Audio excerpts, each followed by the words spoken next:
अब हम देखेंगे घर्षण को किस प्रकार से बढ़ाया या घटाया जा सकता है। तो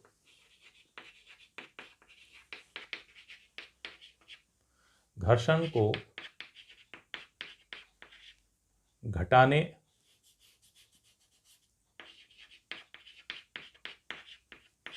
तथा बढ़ाने के उपाय।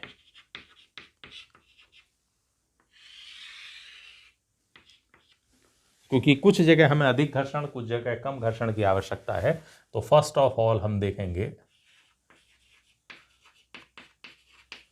घर्षण को घटाने या कम करने के उपाय।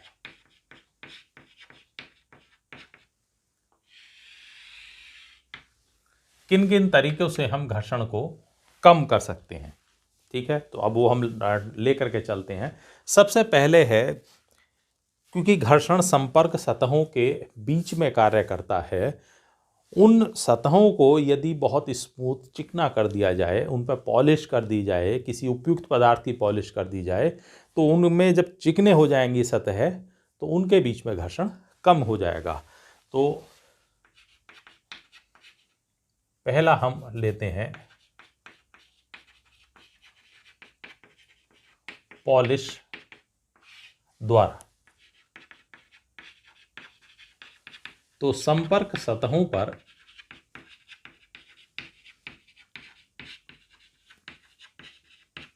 उपयुक्त पदार्थों की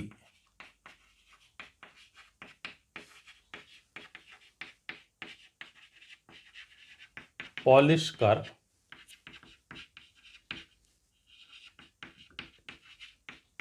सतहों को चिकना बनाकर घर्षण कम किया जा सकता है।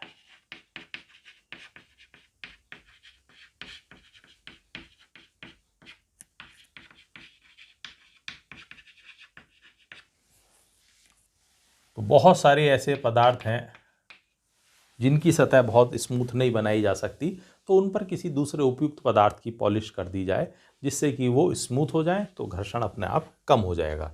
दूसरा तरीका हम ले सकते हैं स्नेहक द्वारा।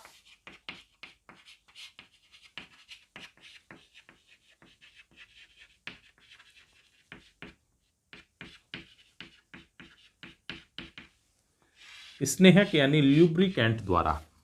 जितने भी हमारे पास वाहन हैं उनमें हम ल्यूब्रिकेंट ऑयल्स इस्तेमाल करते हैं, और भी बहुत सारी जगह पर हैं, तो डिफरेंट डिफरेंट वैरायटी के अलग अलग प्रकार के स्नेहक यानी ल्यूब्रिकेंट इस्तेमाल करके हम घर्षण को कम कर सकते हैं। कुछ जगहों पर हमें सेमी लिक्विड, या हम कह सकते हैं सेमी सॉलिड भी उसको कह सकते हैं, ग्रीस का हम इस्तेमाल करते हैं। कुछ जगह पर हम तेल का इस्तेमाल करते हैं। जितने भी हमारे वाहन हैं उनमें लुब्रिकेंट ऑयल्स यूज़ किए जाते हैं। कहीं पर पाउडर्स का इस्तेमाल किया जाता है। तो आप देखेंगे बड़ी हैवी मशीनरीज के अंदर ग्रीस का इस्तेमाल किया जाता है स्नेहक के रूप में। जो छोटी मशीनें हैं उनके अंदर तेल का इस्तेमाल किया जाता है, सच सिलाई मशीन है या हमारे वाहन हैं, उनके बीच में जितने भी उपकरण हैं लुब्रिकेंट ऑयल यूज़ किया जाता है, जिससे वो स्मूथली वर्क करें और उनके बीच में घर्षण कम हो जाए।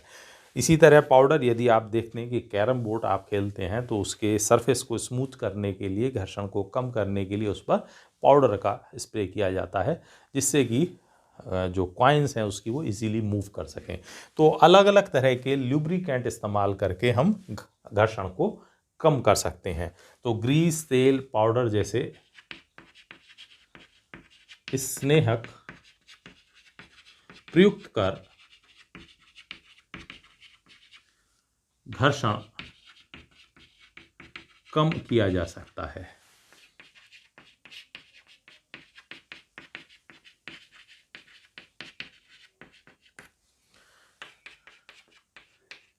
नेक्स्ट देखें हम, अगर हमारे पास इस प्रकार एक और उपकरण हम इस्तेमाल करते हैं, that is called ball bearing प्रयुक्त कर।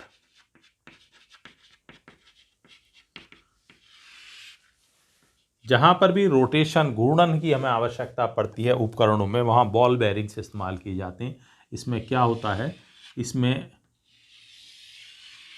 दो वलय हमारे पास हैं कॉन्सेंट्रिक यानी सेम सेंटर वाले, और इन दोनों वलयों के बीच में इसमें से एक ये स्थिर, अंदर वाला स्थिर रहता है, बाहर वाला रोटेट करता है, और इन दोनों के बीच में यहाँ धातु की छोटी छोटी गोलियाँ, सॉलिड गोलियाँ होती हैं, और इस बीच वाले पार्ट में हम ग्रीस स्नेहक के रूप में फिल कर देते हैं। This is called ball bearing. ये वाला हिस्सा फिक्स रहता है, मान लीजिए ये किसी छड़ के साथ कनेक्ट कर दिया गया है। जैसे जैसे रोटेशन होती है तो ये गोलियां और उसके साथ साथ ये बाहरी सरफेस रोटेट करती है, और यहाँ पर हमने क्या किया है, चूँकि हम पहले पढ़ के आए हैं, जो सर्पी घर्षण होना था उसको हमने यहाँ लोटनिक घर्षण में कन्वर्ट कर दिया है इन गोली और बाहर वाले वलय की सहायता से। तो इस प्रकार से यहाँ सर्पी घर्षण लोटनिक घर्षण में कन्वर्ट हो जाता है, और पहले से घर्षण को ये कम कर देता है। तो बहुत सारी जगह पर पंख फैन के अंदर जो सीलिंग फैन है, छत पर घूमने वाला पंखा रोटेशन में वहाँ पर है, तो आपको बॉल बेयरिंग इस्तेमाल होगा। साइकिल में आपका हैंडल रन करता है, पैडल मूव करता है, तो वहाँ पर भी आपको बॉल बेयरिंग, तो बॉल बेयरिंग का इस्तेमाल करके हम घर्षण को कम कर सकते हैं। ठीक है, तो बॉल बेयरिंग प्रयुक्त कर भी इसको कम किया जा सकता है। अगर हमारे कोई भी वाहन है या जहाज हैं, वो बहुत तीव्र गति से गति करते हैं, तो उनके उपकरणों की यानी उनकी शेप को परिवर्तित करके भी हम घर्षण कम कर सकते हैं। तो इसको हम कहते हैं सुप्रवाहिता,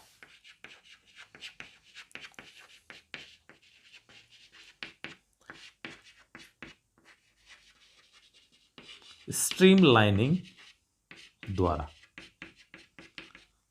यानी इस तरह के जो भी उपकरण हैं उनकी शेप हम इस तरह से रखते हैं आगे से, जिससे कि वो वायु का या पानी के जहाज जल की सतह पर गति करता है तो उसका घर्षण मिनिमम कार्य करे और वो सरलता से आगे गति कर सके।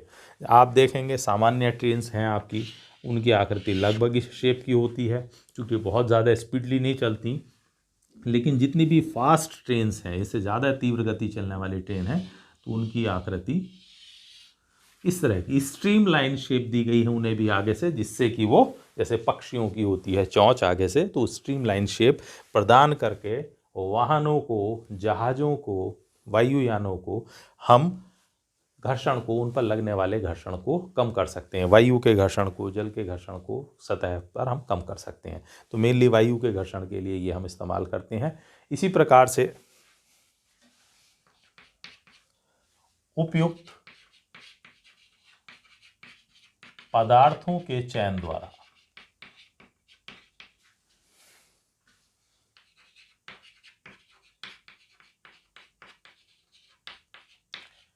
जो दो सतह संपर्क में आनी है, तो किन किन पदार्थों को उनके लिया जाए जिनसे कि घर्षण मिनिमम हो। इसीलिए आप देखते हैं कि जितने भी आपके वाहन हैं उन सभी के टायर रबड़ के बनाए जाते हैं। सड़क के साथ उनका घर्षण पर्याप्त रखा जा सकता है।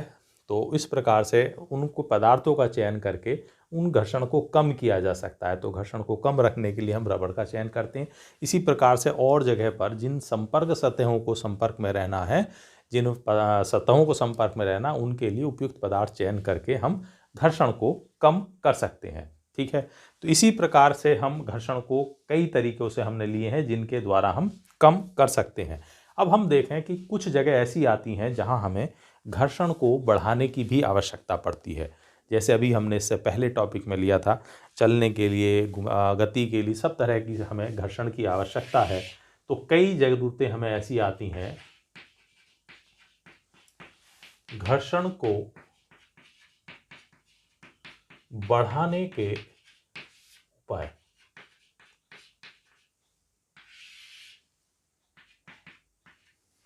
किस किस तरह से कहाँ आवश्यकता पड़ सकती है। किसी भी सतह पर या किसी भी वाहन की गति के लिए सड़क पर हमें पर्याप्त घर्षण की आवश्यकता है, और वाहन को वृत्तीय मोड़ पर मुड़ने के लिए पर्याप्त घर्षण की आवश्यकता है, क्योंकि उसी की सहायता से उसे घूमने के लिए अभिकेंद्र बल प्रदान किया जाता है। तो ऐसी अवस्था में हम देखते हैं कि जितने भी किसी भी कंपनी का आप टायर लें तो वहाँ पर ग्रूव्स यानी खांचे बना करके टायर्स पर बनाए जाते हैं, गहरे खांचे, जिनसे कि घर्षण को सड़क पर बढ़ाया जा सके। ठीक है, तो वाहन के टायरों पर खांचे बनाकर घर्षण बढ़ाते हैं। ठीक है, हमें भी गति के लिए सतह पर घर्षण की आवश्यकता है। तो आप देखेंगे कि जितने भी हमारे जूते या चप्पल होते हैं उनकी सतह पर भी खांचे बनाए जाते हैं, ग्रूव करके खांचे बनाए जाते हैं, जिससे सतह पर चलने के लिए पर्याप्त घर्षण हो। तो जूते चप्पलों के तलों में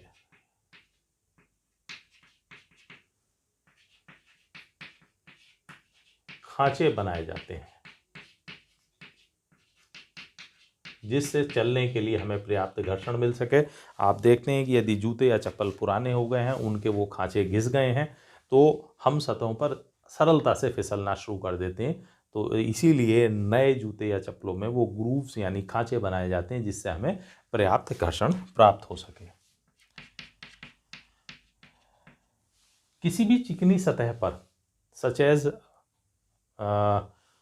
सर्दियों के दिनों में जब बर्फ़ पड़ती है तो और बर्फ़ जब पिघलनी शुरू हो जाती है तो वहाँ बहुत फिसलन हो जाती, चलना सरलता से संभव नहीं होता। तो उस स्थिति में हम क्या करते हैं, उस पर रेत का स्प्रे कर दिया जाता है। तो किसी भी चिकनी सड़क पर या चिकनी मिट्टी पर या बर्फ़ पर रेत का स्प्रे करके हम घर्षण को बढ़ा सकते हैं। तो बर्फ़ पर या चिकनी गीली मिट्टी पर रेत का स्प्रे कर घर्षण बढ़ाते हैं, जिससे कि हम उस पर सरलता से गति कर सकते हैं। इसके अलावा भी बर्फ़ पर गति करने के लिए जो हैवी वाहन है, भारी वाहन है, वो स्लिप करना शुरू कर देते हैं, बर्फ़ पर गति नहीं कर पाते हैं। तो हम उनके जो टायर्स हैं उनके ऊपर चैन को, वो धातु की यानी लोहे की मोटी मोटी चैन्स को लपेट दिया जाता है, जिससे जब वो चलते हैं उन सतहों पर तो स्लिप नहीं होते, घर्षण बहुत अधिक बढ़ जाता है और वो सरलता से वहाँ गति कर सकते हैं। तो बर्फ़ पर गति के लिए जो वाहन हैं, ये भी एक तरीका हो सकता है। बर्फ़ पर गति के लिए वाहनों के टायरों पर धातु की चैन लपेट दी जाती हैं, जिससे घर्षण बढ़ जाता है और वो बिना फिसले गति कर सकते हैं। तो ये सारे रीजन्स हम अप्लाई कर सकते हैं किसी भी सतह पर घर्षण को बढ़ाने के लिए। तो इस प्रकार से हम देखते हैं कि घर्षण हमारी लाइफ में बहुत ही इम्पॉर्टेंट रोल प्ले करता है। इसे हमें कहीं बढ़ाने की आवश्यकता पड़ती है, कहीं घटाने की आवश्यकता पड़ती है। तो डियर स्टूडेंट्स, इन सभी कॉज को पढ़िए, तैयार करिए पेपर पॉइंट ऑफ व्यू से। नॉर्मल लाइफ में भी समझने में आपको सहायता मिलेगी। अपने कमेंट्स ज़रूर शेयर करें। जल्दी मिलेंगे किसी और अच्छे इंपॉर्टेंट टॉपिक के साथ। तब तक के लिए धन्यवाद।